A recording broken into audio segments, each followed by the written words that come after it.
Hi hello ನಮಸ್ಕಾರ ಎಲ್ಲರಿಗೂ welcome to my channel. ಇವತ್ತಿನ ವಿಡಿಯೋದಲ್ಲಿ ಒಂದು ಆರೋಗ್ಯಕರವಾದ ಒಂದು ಪಲ್ಯ ತೋರಿಸ್ತಾ ಇದ್ದೀನಿ. ತುಂಬಾ ಹೆಲ್ದಿ ಆದಂಥ ಪಲ್ಯ ಅಂತ ಹೇಳ್ಬೋದು. ಹಾಗೆಯೇ ನಾನಿಲ್ಲಿ ಗುರುವಾರ ಪೂಜೆ ಮಾಡಿರೋದನ್ನು ಸಹ ನಿಮ್ಮ ಜೊತೆ ಶೇರ್ ಮಾಡ್ಕೊಂಡಿದ್ದೀನಿ.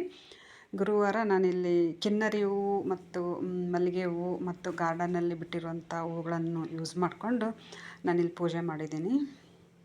ನೋಡ್ತಾ ಇರ್ಬೋದು. ಬೇಗನೆ ಎದ್ದರ್ಲಿ ಮಾರ್ನಿಂಗ್ ಎದ್ದು ಪೂಜೆ ಮಾಡಿದ್ದೀನಿ. ಇಲ್ಲೊಂದು ಪಪ್ಪಾಯಿಕಾಯನ್ನು ತೊಗೊಂಡಿದ್ದೀನಿ. ಎಲ್ಲ ಸಿಪ್ಪೆ ಎಲ್ಲ ಮಣ್ಣಾಗಿತ್ತು ಎಲ್ಲ ತೊಳ್ಕೊಂಡಿದ್ದೀನಿ. ಸಿಪ್ಪೆ ಎಲ್ಲ ತೆಗೆದು ನಾನು ಒಂದು ಒಳ್ಳೆ ಹೆಲ್ದಿ ಪಲ್ಯ ಮಾಡ್ತಾಯಿದ್ದೀನಿ. ಈ ಥರ ನಾನು ನೋಡ್ತಾ ಇರ್ಬೋದು. ಈ ಥರ ನಾನು ಪೀಸ್ ಮಾಡ್ಕೊಂಡಿದ್ದೀನಿ. ಚಿಕ್ಕ ಚಿಕ್ಕದಾಗಿ ಪೀಸ್ ಮಾಡ್ಕೊಂಡಿದ್ದೀನಿ. ಅರ್ಧ ತೊಗೊಂಡಿದ್ದೀನಿ ಅಷ್ಟೇ, ಫುಲ್ ಬೇಕಾಗೋದಿಲ್ಲ ಅಂತೇಳಿ.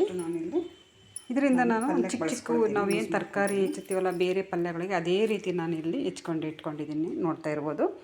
ಇಲ್ಲಿ ನೀವು ಕಾಯಿ ಅಷ್ಟೇ ತೊಗೋಬೇಕು. ದೋರ್ಗಾಯಿ ಅಥವಾ ಏನು ಅದಗಾಯಿ ಅಂತ ತೊಗೊಳ್ತೀವಲ್ಲ, ಅದು ಒಂದು ಸ್ವಲ್ಪ ಸ್ವೀಟ್ ಅನಿಸುತ್ತೆ. ಈ ಥರ ಕಾಯಿ ತೊಗೊಂಡ್ರೆ ನಿಮಗೆ ಪಲ್ಯ ಚೆನ್ನಾಗಿ ಬರುತ್ತೆ. ಅದನ್ನು ತೊಗೊಂಡ್ರೂ ತಪ್ಪೇನಿಲ್ಲ, ಆದರೆ ಅದು ಸ್ವೀಟ್ ಬರುತ್ತಲ್ವ, ಅದು ಚೆನ್ನಾಗಾಗಲ್ಲ ಅಂಥೇಳಿ ಸ್ವಲ್ಪ ನಾನು ಈರುಳ್ಳಿ, ಹಸಿಮೆಣ್ಸಿನ್ಕಾಯಿ, ಕರಿಬೇವು, ಕೊತ್ತಂಬರಿ ಮತ್ತು ಚಿಕ್ಕದಾಗಿ ಟೊಮೊಟೊ ಕಟ್ ಮಾಡ್ಕೊಂಡಿದ್ದೀನಿ. ಹಾಗೆ ಇಲ್ಲಿ ಒಂದು 4 hours ನಾನಿಲ್ಲಿ ಕಡಲೆಬೇಳೆ ನೆನೆಕ್ಕೊಂಡಿದ್ದೀನಿ. ಮಧ್ಯಾಹ್ನ ಸಾಯಂಕಾಲ ಮಾಡಿದರೆ ಮಧ್ಯಾಹ್ನ ನೆನೆ ಹಾಕ್ಬೋದು.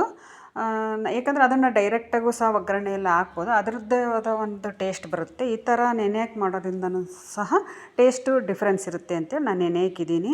ಹಾಗೆ ಚಿಕ್ಕ ಚಿಕ್ಕದಾಗಿ ನಾನಿಲ್ಲಿ ಕೊಬ್ಬರಿ ಪೀಸ್ ಮಾಡ್ಕೊಂಡಿದ್ದೀನಿ. ಅದನ್ನು ಸಹ ನಾನು ಸ್ವಲ್ಪ ತರಿಯಾಗಿ ಮಿಕ್ಸಿಯಲ್ಲಿ ರುಬ್ಕೊಂಡಿದ್ದೀನಿ. ಈಗ ಒಂದು ಬಾಣಲಿ ಇಟ್ಟಿದ್ದೀನಿ. ಬಾಣಲಿಯಲ್ಲಿ ಸ್ವಲ್ಪ ನಮಗೆ ಪಲ್ಯಕ್ಕೆ ಎಷ್ಟು ಬೇಕಾಗುತ್ತೋ ಅಷ್ಟೇ ಹಾಕಬೇಕು ಎಣ್ಣೆಯನ್ನು. ಎಣ್ಣೆ ಬಿಸಿಯಾದ ನಂತರ ಇಲ್ಲಿ ನಾನು ಸ್ವಲ್ಪ ಜೀರಿಗೆ ಮತ್ತು ಸಾಸಿವೆ ಹಾಕ್ತಾಯಿದ್ದೀನಿ. ಅವೆರಡು ಚಟಪಟ ಸಿಡಿದ ಮೇಲೆ ನಾನಿಲ್ಲಿ ಫಸ್ಟು ಮೆಣಸಿನ್ಕಾಯಿ ಹಾಕೋಣ. ಯಾಕಂದರೆ ಮೆಣಸಿನ್ಕಾಯಿ ಹಾಕೋದ್ರಿಂದ ಅದ್ರ ಖಾರದ ಅಂಶ ಎಲ್ಲ ಬಿಟ್ಕೊಳ್ಳುತ್ತಲ್ವ. ಹಾಗಾಗಿ ನಾನಿಲ್ಲಿ ಸ್ವಲ್ಪ ಜಾಸ್ತಿನೇ ತೊಗೊಂಡಿದ್ದೀನಿ, ಖಾರ ಚೆನ್ನಾಗಿರುತ್ತೆ ಅಂಥೇಳಿ. ಅದೆಲ್ಲ ಸ್ವಲ್ಪ ಕ್ರಂಚಿ ಥರ ಒಂಥರ ಫ್ರೈ ಆದಮೇಲೆ ನಾವು ಈರುಳ್ಳಿಯನ್ನು ಹಾಕಬೇಕು. ಈರುಳ್ಳಿ ಮತ್ತು ಅದು ಚೆನ್ನಾಗಿ ಫ್ರೈ ಆದಮೇಲೆ ಸ್ವಲ್ಪ ಕರಿಬೇವು, ಕೊತ್ತಂಬರಿ ಇವಾಗ ಹಾಕ್ತಾಯಿದ್ದೀನಿ. ಮೆಣಸಿನ್ಕಾಯಿ ಹಾಕಿದ್ಮೇಲೆ ಈರುಳ್ಳಿ ಫ್ರೈ ಆದಮೇಲೆ ಸ್ವಲ್ಪ ಟೊಮೊಟೊ ಮತ್ತು ಏನು ಬೇಳೆ ಕಡಲೆಬೇಳೆ ನೆನೆಕ್ಕಿದ್ವಲ್ಲ ಅದನ್ನು ಸಹ ನಾವಿಲ್ಲಿ ಫ್ರೈ ಮಾಡ್ಕೊಳ್ಬೇಕು. ಈ ಪಪ್ಪಾಯದಿಂದ ತುಂಬಾ ಬೆನಿಫಿಟ್ ಇದೆ, ನಿಮಗೂ ಗೊತ್ತಿದೆ ಕೂಡ. ಹಿಂದಿನ ಕಾಲದಲ್ಲೆಲ್ಲ ಪಪ್ಪಾಯಣ್ಣ ಬರೀ ತಿಂತಾಯಿದ್ರು ಅಷ್ಟೇ, ಹೆಲ್ತಿಗೆ ತುಂಬ ಒಳ್ಳೆಯದು ಅಂತ ತಿಂತಾಯಿದ್ರು. ಈಗ ಅಡುಗೆ ಮಾಡೋದೊಂದು ಕಲೆ ಅಲ್ವಾ, ವೆರೈಟಿ ಆಫ್ ಅಡುಗೆಯನ್ನು ಮಾಡ್ಕೊಳ್ಬೋದು. ಆಮೇಲೆ ಪಪ್ಪಾಯಿಕಾಯಿಂದ ತುಂಬಾ ಬೆನಿಫಿಟ್ ಇದೆ. ಇದರಿಂದ ಕೆಲವರು ಟೂಟಿ ಫ್ರೂಟಿ ಅದಕ್ಕೆ ಸಹ ಬಳಸ್ತಾ ಇದ್ದಾರೆ. ಆಮೇಲೆ ಫೇಸ್ ಪ್ಯಾಕ್ ಹಾಕ್ಕೊಳ್ತಾರೆ ಮುಖಕ್ಕೆ. ಇನ್ನು ಅನೇಕ ರೀತಿಯಲ್ಲಿ ಇದನ್ನು ಯೂಸ್ ಮಾಡ್ಕೊಳ್ತಾರೆ. ಆರೋಗ್ಯ ದೃಷ್ಟಿಯಿಂದಂತೂ ತುಂಬಾ ಒಳ್ಳೆಯದು.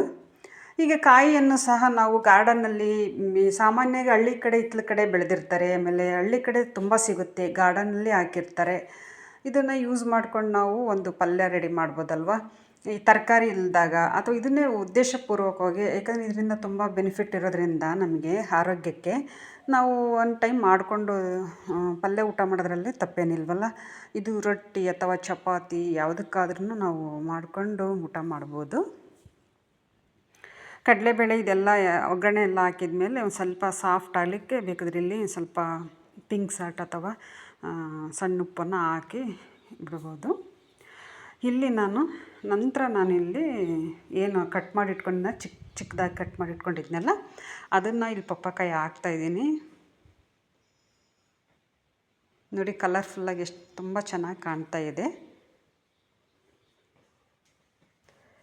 ಎಲ್ಲ ಒಗ್ಗರಣೆ ಕೆಳಗಿಂದ ಮೇಲ್ವರೆಗೆಲ್ಲ ಚೆನ್ನಾಗಿ ಮಿಕ್ಸ್ ಮಾಡಿ ಅದು ಎಷ್ಟು ನಮಗೆ ಬೇಯಲಿಕ್ಕೆ ಬೇಕಾಗುತ್ತೋ ಅಷ್ಟು ನೀರನ್ನು ಹಾಕ್ಕೊಳ್ಬೇಕು.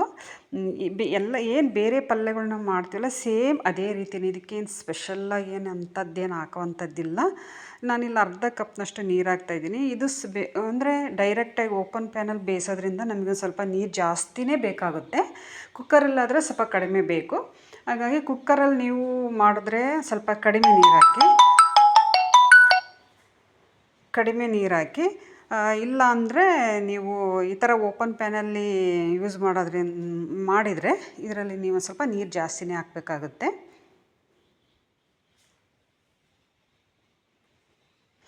ಒಂದು ಲಿಡ್ ಕ್ಲೋಸ್ ಮಾಡಿ ಅದು ಸಾಫ್ಟಾಗಿ ಬೇಯೋ ತನಕ ಬಿಡಬೇಕು.